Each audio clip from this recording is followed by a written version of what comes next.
Hey, fellow mathematicians! Welcome to the podcast where math is figure-outable. I'm Pam. And I'm Kim. And we answer the question, if not algorithms, then what in the world are you doing in mathematics? Okay, Pam, let's set the stage. We are in the middle of our three-part series and our top 3 ways to start the school year.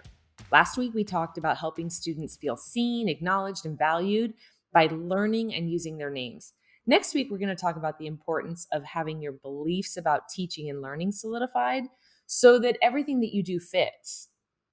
So today, as part 2 in our 3-part series, we're going to talk about building a community of learners. So important.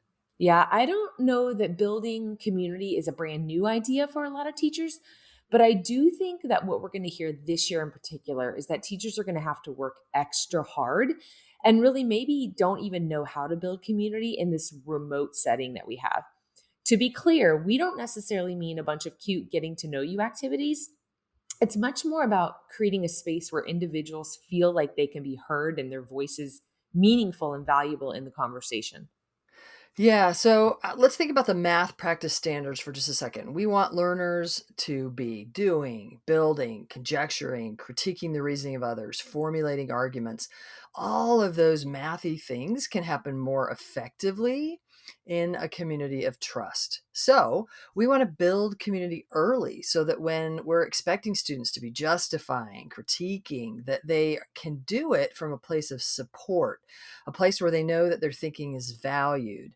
They need to be in a space where they're treating each other with respect so that we can challenge each other. In other words, we need to get to know each other so that we can work together well. Yeah, I think that this week we should focus a little bit on building community remotely because that's going to be a reality for a lot of people. Hmm. I'll share a little bit personally. I have 2 boys, elementary and middle school, and they ended the year for the last couple of months remotely, right? Um, and Pandemic hit. Here we go. yeah. And so my husband is also in school, and he had a different experience. So he's doing school remotely right now. And we've been doing a lot of conversation, a lot of discussion. And we've realized that his situation was supposed to be in person. It Hmm. went to online only. And what that looks like for him is sitting in front of his computer, watching a lot of videos, taking a lot of notes, doing a lot of tests online. He doesn't know anybody in his classes. He doesn't have much communication with his professors. And so we've just had a lot of conversation about if there was a place for him to pause and participate, he'd feel more like a member of the community rather than just sitting there solo taking some notes. And he'd rather do that, right? He'd Right, rather right. have some sense of community with the people that he's learning from. And Sure. he definitely anticipated that when signing up for in-person school. And then, of course, what we don't want to do is put any kind of blame or shame on teachers. This is a crazy, unprecedented Right. Absolutely. pandemic. We do wonder if we could think about some things that maybe we could help set the stage for this next year, where again, there's still lots of unknowns as the pandemic continues. But maybe we could share some insight that we've had. We've actually been moving towards the online space for a couple of years. So it was interesting timing for us as the pandemic hit that we were actually able to pivot fairly seamlessly into the online space to do a lot of our work remotely. I'd like to tell you a little bit about our online workshops. So you might know that we have some online workshops for math teaching available on the web. And I really pushed back on the idea of creating online workshops initially. I really had to think hard about how to do asynchronous online workshops because I feel so strongly that the best learning happens in relationship, that learning really is better in a relationship between teacher and student and teacher and students and students and students. So after thinking really hard about it and doing a lot of research and a lot of thinking and a lot of talking with colleagues, we put some things in place that might be helpful and give you some ideas. So I'll tell you a little bit about some things that we put in place in our online workshops. First, we decided that instead of me being a talking head, just talking to the computer and telling you about things, instead we would do a live workshop with teachers and film that. And then take that film and cut it up and put it into the online forum. So That might not be a possibility for you, but that was one of the things that we thought about, that because now participants can, because we cut it up in such a way that we'll launch the problem and then the video stops and we give participants an opportunity for them to solve the problem, maybe talk to other people about how they solve the problem before they then click to the next video to see how in the live presentation, the live workshop, how other people responded. And then they can watch me in that live presentation, or what was live. They can watch me model people's thinking, make it visible, and they can kind of compare what they did to what they can see. So that was one thing that we put in place. Another thing that we did and or we do in our online workshops is we'll ask, it's not just a bunch of video that you watch, but we will ask questions after the video. So you watch parts of the video and then we'll ask a question, but we'll ask the question in what they call an accordion so that you can see the question, but you have to click on that before a kind of suggested response falls out. Now, that might not sound like a big idea, but it's just a little bit of an attempt to say, whoa, whoa, whoa, like think about this question, give it your, before you just see a possible response that comes after that. Just a little bit of a way of helping it be Yeah. a bit more interactive. Right. And we're not claiming to be experts on all things remote teaching. So Mm-mm. let's just share a couple of tips about remote instructions with things that we are especially good at: problem strings and rich tasks. So, Pam, give us some tips about doing problem strings remotely. Right, because we're not experts on all things, but we have done problem strings and rich tasks remotely. And so, all right, Right. a few tips on problem strings. And if you're new to problem strings, you can head over to mathisfigureoutable.com and check out our blogs about problem strings. Problem strings are an instructional routine. It happens to be my favorite instructional routine. We love them, and they work really well to help students develop mathematically. So, what can a problem string look like remotely? So, if you can get 15 minutes, I think a problem string is a great choice, whether you're live on Zoom with students or if you're recording it ahead of time. I think it could be a decent alternative to do. So, here's some possibilities. Let's say that you do have students live on a computer, like in a Zoom atmosphere. So, you can do a problem string where you launch the problem and ask students to solve it. I would suggest that you have students with blank paper and markers. Now, the markers, because then when they write, it's a little bit darker. And so that as they write their thinking and then hold it up to the camera, now you can see it a little bit easier because it's on blank paper with that marker. So that's a suggestion.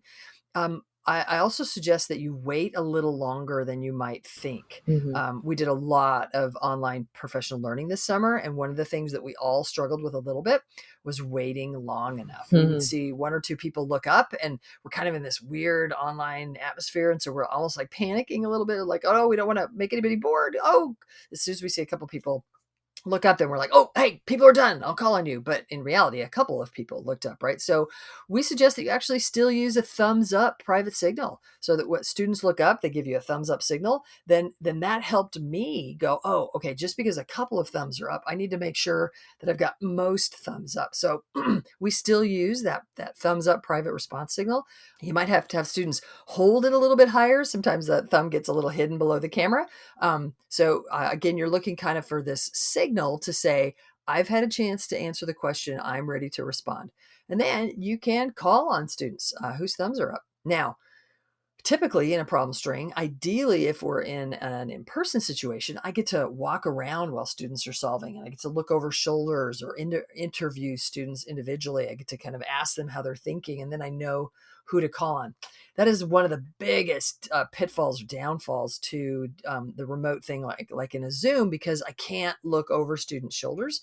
So instead, I have to be prepared to ask questions like, Hmm. hey, did anybody use the problem before to help them solve the problem? Or did anybody use the 10 to help them think about this? So I need to be thinking about the kinds of strategies I'm expecting students to use and then ask questions toward those strategies. So I'm wondering. And then you might be in a situation where you've anticipated a strategy that you kind of need to show up in the first problem in order for it to work well in the rest of the problem string. And you might say, hey, did anybody use the 15 to help you? Nothing. Like if nobody looks like they've got it, you have a couple choices at this point. One choice might be for you to say, could you? Could anybody use the 15 or the problem before, or whatever way that you could sort of nudge to wonder if students use that relationship? And then if somebody grabs it, it's within their zone of proximal development, then you could have that student share how they did it, and then the problem string will work. Another thing to know is if nobody used that one, then it's probably not the best choice of problem string, and you might want to back up and adjust the problem string, or move on to the next task, and then rethink what might be the best string to do at that point. Um, so if you're in a live situation like a Zoom, you can still absolutely use problem strings. Now, if you're recording that so that maybe some students are on live with you, we still think that's a fabulous way. That kind of mimics what we do in our online workshops. You do the problem string with the students who show up live, record that session, and then you can have students who weren't able to be on live watch that. So that's another alternative. You might have the situation where you have you have to record your sessions, or not even, maybe I shouldn't say sessions, but you have to record what you're going to do with students ahead of time, because maybe you have students who don't have bandwidth to be in a Zoom call, or maybe they don't have the data capability to do that.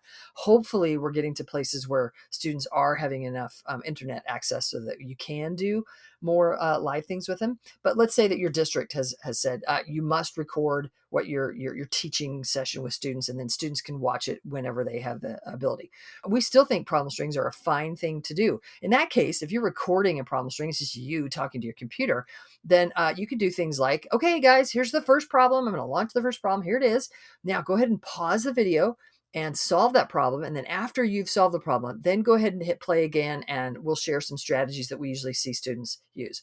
And then pause a little bit and say, no, really pause the video, everybody.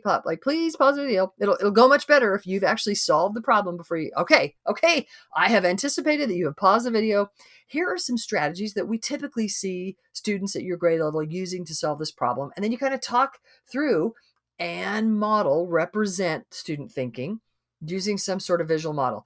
Now, to do that while you're recording, my favorite way is to plug in my iPad or a tablet into your computer and then share that screen. If you're using Zoom, you have a great capability to share an iPad plugged into your computer.